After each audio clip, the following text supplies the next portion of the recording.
Muy bien, gente, y llegamos a nuestro segundo bloque y así como lo anticipaba, nos visita el doctor Gastón Argerí. Hola Gastón, ¿cómo estás? Buenas noches, ¿cómo va? Muy bien, gracias por invitarme. Por favor, un gusto para nosotros, siempre que esta es tu casa, y bueno, contar un poquito a la audiencia de que hay un montón de temas que desconocemos, ¿sí?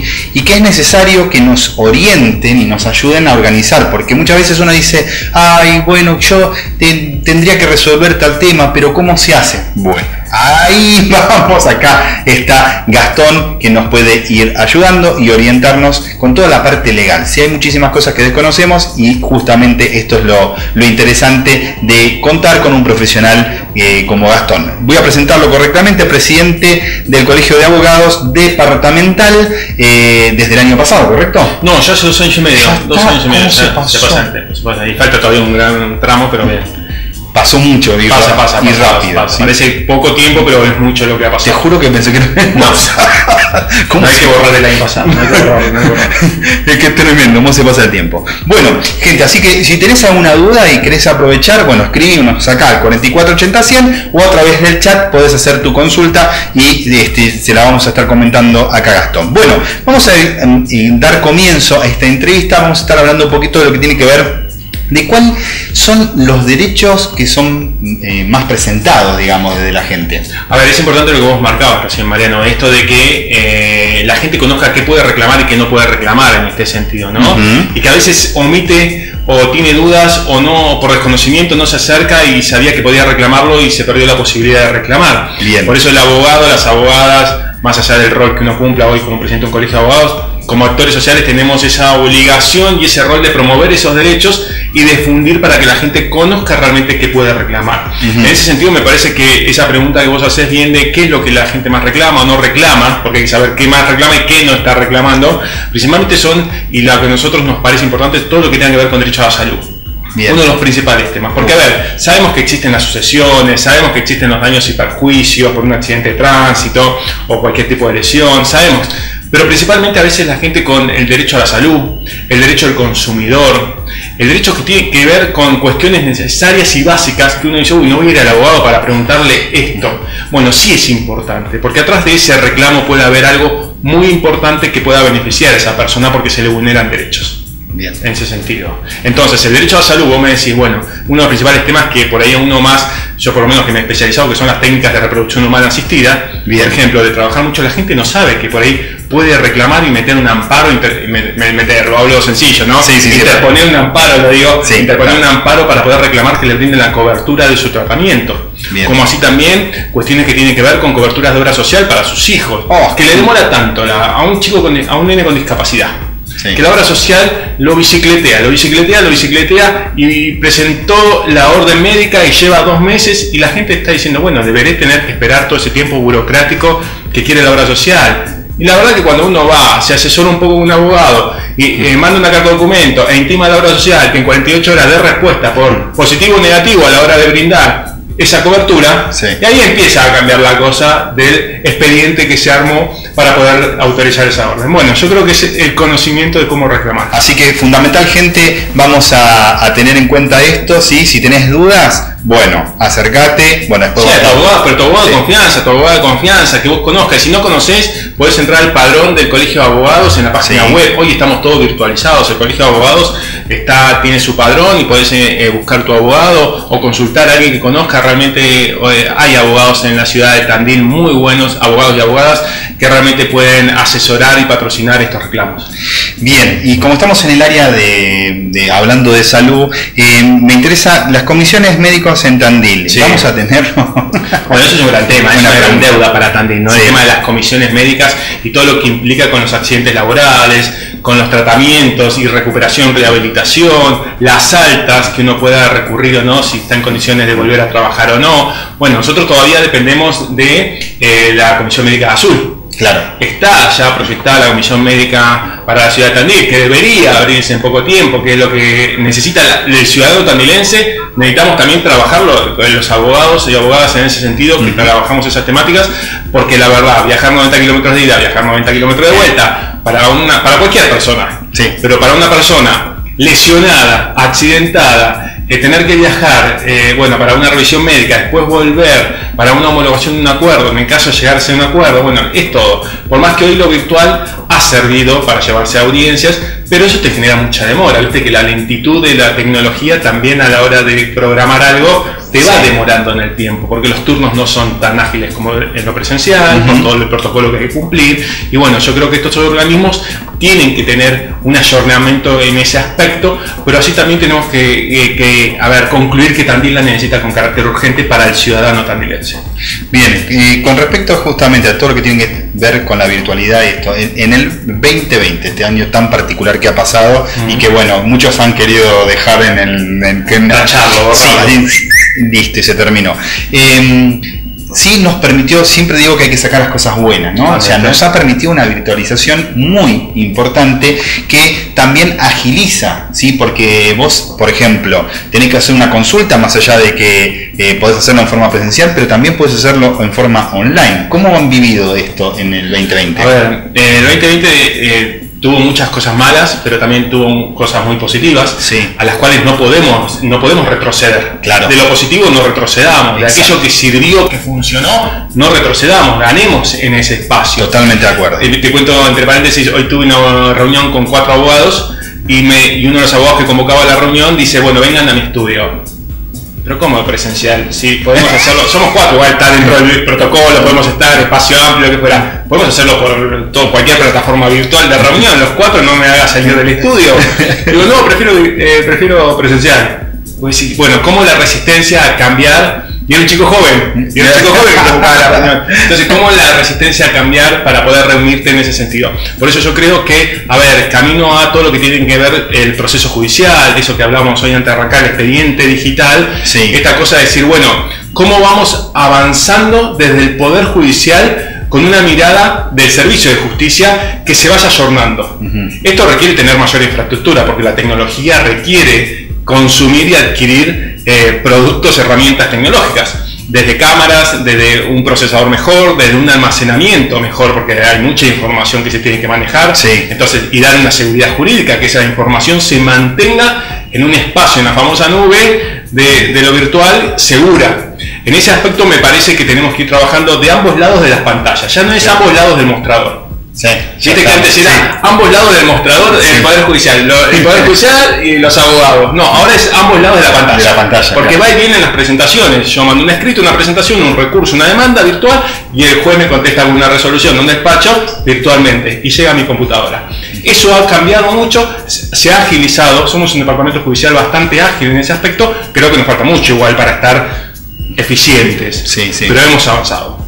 Bien, y justamente entraste en algo que tiene que ver con los expedientes digitales. Contanos un poquito cómo ha avanzado. Bueno, uno de los principales puntos, lo que incorpora esto, es todo lo que es la firma digital, por ejemplo. La firma digital es algo que es un camino de ida.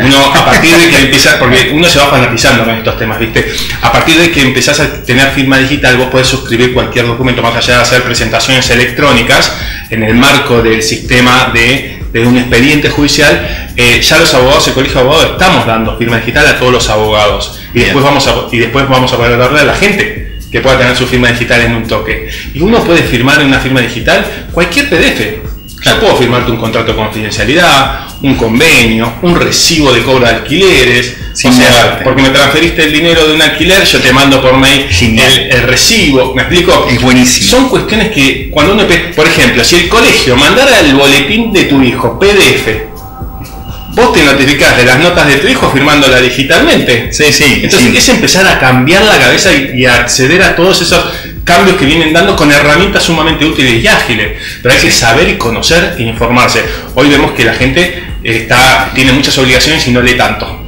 Vamos a llamarlo así. Entonces se está omitiendo capacitarse, leer, por más que la capacitación virtual ha sido por sobreabundante, pero hay temas que son importantes en tomar conocimiento. Ha sido, vuelvo a esto, un 2020 donde nos obligó de una forma forzada, desde el área de educación, los que también damos clase, y muchos docentes que por ahí no estaban acostumbrados también se tuvieron que, actualizar, pero esto que vos contabas, qué importante poder resolver, porque es algo, yo puedo estar teniendo no sé, una situación acá en Tandil o en Buenos Aires y podemos compartir documentos y firmar sin movernos. Totalmente. Eso es fantástico, gente.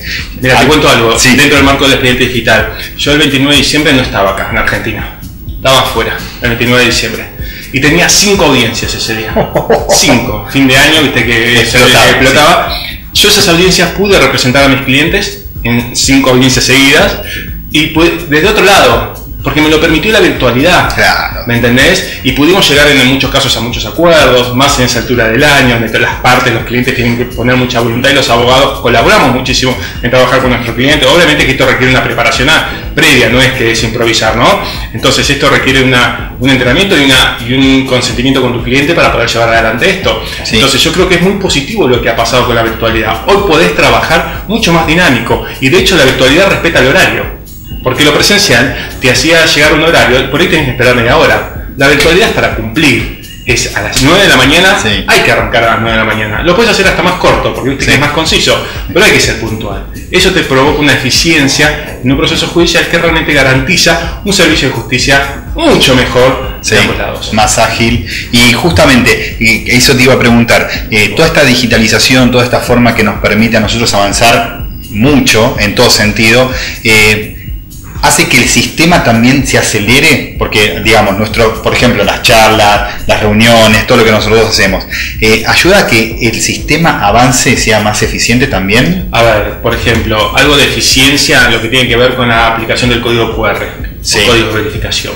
Para mí eso ha venido a revolucionar y el mundo utiliza hoy el código QR muchísimo. Sí. El tema es que en cada instrumento que genera un expediente judicial, por ejemplo, una cédula de notificación, un mandamiento, un oficio, genera un código QR.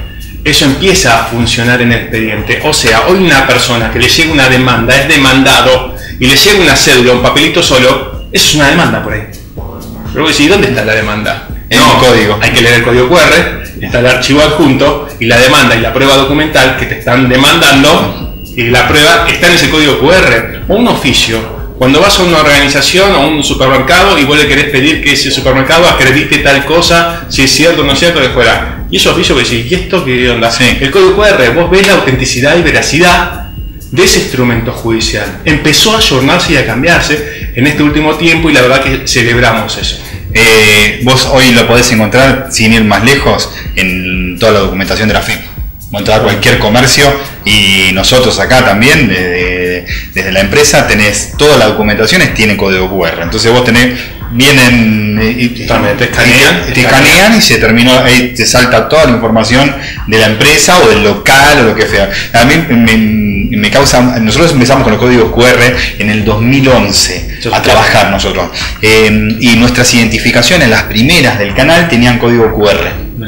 Porque ya nos habíamos adelantado, después hubo como una merma y ahora se volvió a reflotar. Bueno, hoy los propios teléfonos con la simple cámara fotográfica escanean. Hay algunos, a ver, no sé, yo tengo una aplicación de lector código QR, esas aplicaciones gratuitas que hay. Sí. Bueno, ¿qué pasa? Vos podés tener la aplicación, pero o si no, el propio teléfono te puede escanear. El teléfono también escanea con la cámara de foto. Claro. O sea, no tenés que tener una aplicación sí o sí. No, o sea, es fácil, las herramientas que existen hay que conocerlas. Ahí está el punto clave, conocer qué herramientas existen y cómo utilizarlas. Yo creo que eso va a permitir un avance en todas las relaciones personales, comerciales, laborales, o sea, te va a permitir avanzar en ese aspecto. Bien, vamos a cambiar de tema y claro, porque mientras vamos charlando acá con Gastón me empiezan a caer información y todo lo que tiene que ver. Volvemos un poquito al 2020 porque un año que se detuvo en todo sentido, ¿sí? Estuvimos mucho en casa. Bueno, ¿cómo estuvo el tema de lo que tiene que ver con, de separaciones, ¿sí? Porque fue un año complejo y muchos matrimonios se encontraron encerrados y se empezaron a gestar lo que tiene que ver con separaciones. También me interesaría hablar dentro de este marco, si vamos hablando, ya te hago el cierre con esto, de lo que tiene que ver, por ejemplo, con lo que fue, digamos, la parte alimenticia de los padres separados, ¿sí? Todo lo que es el régimen de visita, el régimen Exactamente. ¿Qué pasó en también. este 2020 y cómo lo llevan a partir de ese momento? Porque fue una reestructuración total. A ver, del lado psicológico, psiquiátrico no puedo analizar porque no es mi, no es mi ciencia, pero por ahí un psicólogo te podría analizar un montón de factores, ¿no? De lo que es el encierro, el aislamiento y la convivencia en los espacios, ¿no? Sí, total. Y la necesidad de esos espacios individuales y grupales. Pero de lo jurídico uno ve que ha existido mucho conflicto. Más allá de lo personal que uno dice, bueno, los que estaban en pareja querían estar solos, los que estaban solos querían estar en pareja, porque eso llevaba a ese pensar, pero sí ha habido mucho conflicto, ha existido. Las personas somos individuos y de por sí estamos acostumbrados a ser individuales. Tal cual. En ese aspecto tiene una capacidad muy grande para poder entender al otro y la generosidad de poder convivir en ese aspecto, sumado el estrés que provocó en los chicos, en los nenes, en las nenas, en los hijos en general, para poder llevar adelante esto, ¿no? Porque también nadie sabía cómo contener a sus hijos en ese aspecto, ¿no? Pero bueno, hubo muchos planteos de separación, de divorcio, porque a ver, la gente convive o está casada también, está casado también convive, pero bueno, estas formas diferentes de familia que existen, que no solamente la matrimonial, sino que hay diferentes formas de unirse. Entonces, me parece importante poder que hubo muchos planteos de separaciones, en ese sentido de divorcios. Así también hubo muchos planteos de qué pasaba con la cuota alimentaria. Pará, yo estoy pasando la cuota alimentaria, pero el pibe está conmigo todo el mes. Porque ahora que estamos aislados, va una vez por mes a cada casa, entonces está todo el mes conmigo, pero yo sigo pasando la cuota alimentaria.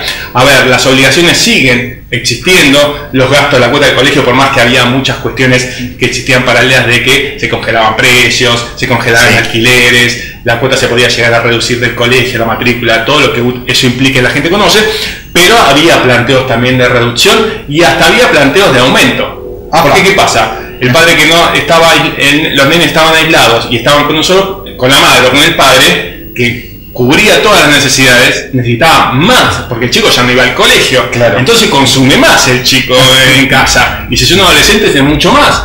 Bueno, no se debe haber gastado en ropa, pero sí se deben haber gastado en otras cuestiones, ¿no? En ese aspecto. Y en cuanto a los derechos de comunicación, el famoso régimen de visita, hay que tener en cuenta que no se habla más de régimen de visita porque los padres no visitamos a los hijos. Los padres tenemos comunicación con los hijos. Se cambió.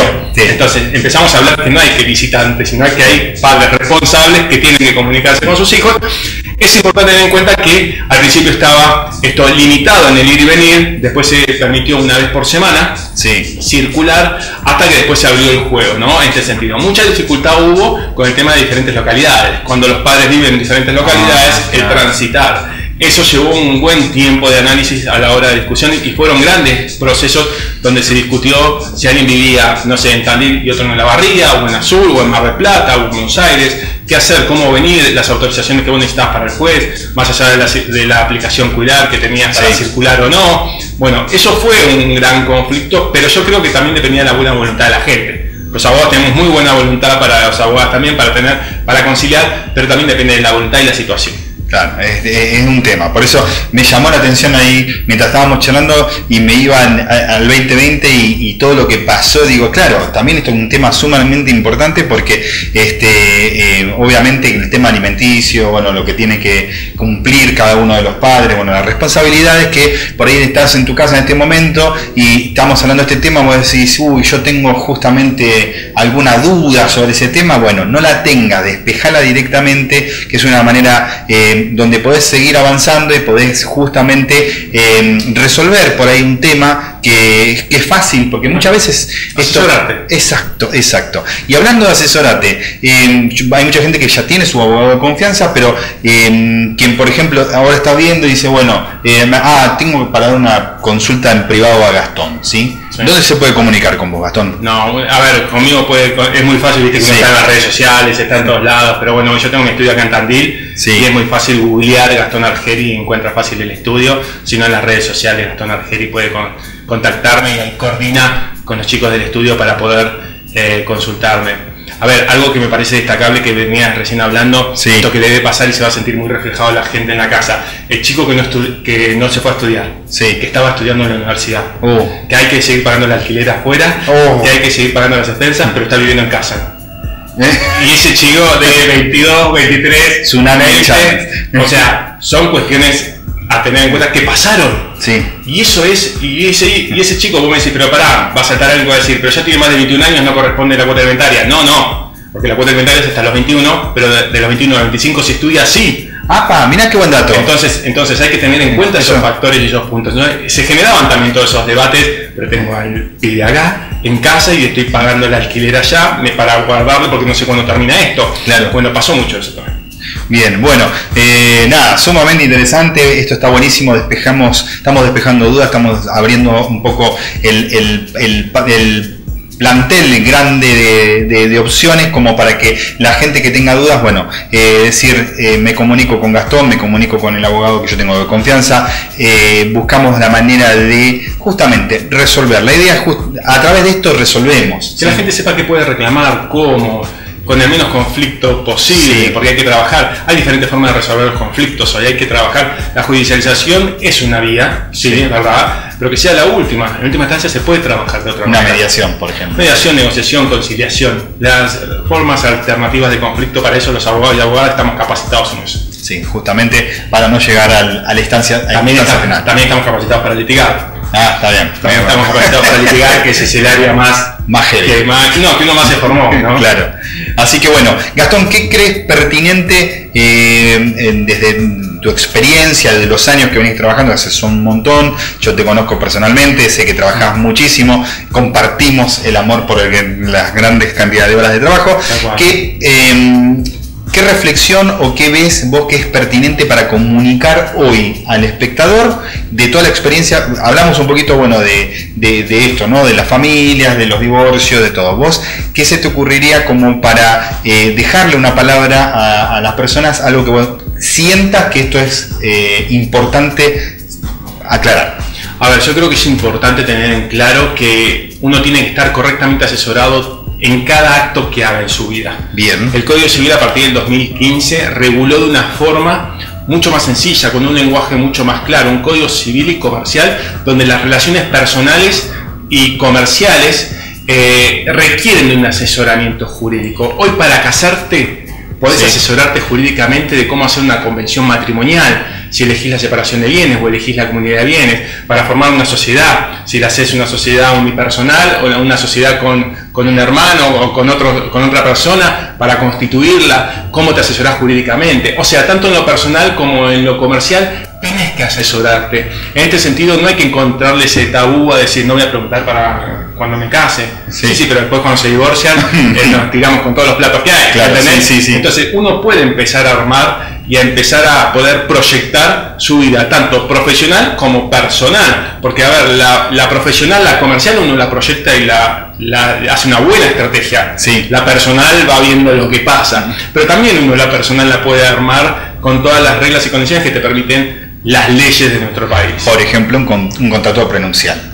Por eso, los contratos prematrimoniales que te permiten hacer los inventarios que bienes llevan al matrimonio. Obviamente vos me decís, pero esos convenios los va a usar gente que tiene más plata. No lo va a usar. No, pará. Puede usar quien quiere, porque el día de mañana, a ver, te peleas por un auto y por ahí ese auto, ¿me entendés? Sí. Entonces discutís en ese sentido. La idea es que la gente pueda entender que puede proyectar su vida personal y comercial de la misma manera, asesorándose por un abogado en ambos esferas. Bien, mira, entran preguntas. Esto es lo que estábamos. Me dice, la pregunta: ¿qué pasa cuando el padre por 18 años no pasó nada a su hija? Bien, el tema es que, a ver, también ahí yo voy a ser sincero, en esto vos sabés que yo soy muy sincero. A ver, quien está a cargo de los hijos tiene esa obligación de reclamar, en ese sentido. Si yo hice una presentación de una demanda de alimentos, ahí empieza a correr el plazo a partir de cuándo yo voy a poder reclamar esos alimentos. Si nunca presenté una demanda de alimentos o no mandé esa famosa carta de documento que por ahí habría que mandar y que tiene un plazo de 6 meses para después iniciar una demanda, y a mí el plazo se me va corriendo y no lo reclamé porque no lo necesitaba. ¿Y por qué no lo hice? Ahí está la discusión y el debate, es decir, reclama, a partir de ahí empieza a correr el plazo. De hecho lo dice la misma norma, en ese sentido, a partir de ahí empieza a correr eso. Por eso cuando uno termina con una sentencia de divorcio en un juicio de alimentos, es retroactivo a la presentación de esa demanda, de ese reclamo. Vos me decís, pero desde que nació no pasa un alimento. No reclamaste desde que nació. reclamaste a los 18 años. Sí. Entonces, si hoy tiene 19 y lo empezaste a los 18, va a ser de 18 en adelante. Claro, desde el momento que es el reclamo. Sí, sí existe la posibilidad de pedir un reembolso. Un reembolso, pero eso lo trae el nuevo Código Civil y Comercial, pero hay que acreditarlo. Y es toda otra cuestión que es diferente a lo que es el concepto de sí, la cuota alimentaria que debería pasar el progenitor. Pero tener en cuenta que es a partir del momento que se reclama, por lo tanto, si existe la posibilidad de reclamar alimentos en favor de los hijos, hay que reclamarlo en el momento que corresponde. Bien, y fundamental lo que acaba de decir, es buenísimo porque, mira, yo desconocía de esto, qué importante es, ¿no? Decir, bueno, hoy, si esta persona no hizo nada, no hizo, digamos, no reclamó en 18 años, ¿sí? Y la otra persona no aportó tampoco nada, bueno, sabés que a partir de ahora, según lo que nos estaba diciendo Gastón, a partir de ahora inicia lo que tengas que iniciar, porque si está estudiando, como bien decía Gastón, hasta los 25 años... Hasta los 21 es obligatorio. Sí. La cuota alimentaria hasta los 21 años. Por más que sea la mayoría de edad a partir de 18, sí, la cuota alimentaria es obligatoria hasta los 21. Sí. Pero de 21 a 25, si estudia regularmente, acreditado todo, puede seguir reclamando alimentos. Bueno. Acá es importante que cualquier padre que esté a cargo de sus hijos reclame la cuota alimentaria que corresponde. Espectacular, así que bueno, ahí clarísima la respuesta, ojalá que puede reclamar alimentos la mujer embarazada. Ajá. En esa cuestión, puede reclamar en un juicio de filiación que esté tramitando y vos me decís todavía no está acreditado el vínculo, pero también puede reclamar mientras dure el proceso. O sea, hay muchas formas de reclamar alimentos. Puede reclamarse a los abuelos, del progenitor que no está pasando la cuota alimentaria, porque el progenitor no está, porque falleció, porque no tiene trabajo, o sea, por un montón de cuestiones. El área del derecho a los alimentos de los hijos es muy amplia, por eso es importante asesorarse en ese aspecto. Mirá que también otra cosa interesante, ¿no? Porque mucha gente dice, uy, por ahí falleció y yo estoy sola en la vida. Bueno, ahí los parientes entran a jugar un rol importante. Impecable Gastón. Bueno, bárbaro. Estamos aprendiendo, gente, es buenísimo. Hay que hacer valer los derechos, así como hablamos siempre de los derechos del consumidor, que hay que reclamar, hay que hacer, bueno, esto es lo mismo. ¿Sí? Son cosas personales que hacen que faciliten, sobre todo, obviamente, la vida de nuestros hijos, ¿no? O sea, que eso es lo que buscamos. Ahí me diste el pie que me olvidaba de algo que era importante. Cuando se reclama alimentos para los hijos, no es alimentos para la madre de los hijos. Cuando la madre reclama es alimentos para los hijos. Literal. Entonces, en ese sentido es la importancia y la responsabilidad que uno tiene como progenitor. En ese sentido, reclamar el derecho que corresponde a tu hijo. Claro. ¿Me explico? Entonces, no es un alimento para la persona adulta. Sí. Es el alimento del hijo que vos vas a pedirle al otro que se comprometa a asumir en ese sentido. Perfecto. Gastón, nada más que agradecerte como siempre, un placer. No, por favor, gracias.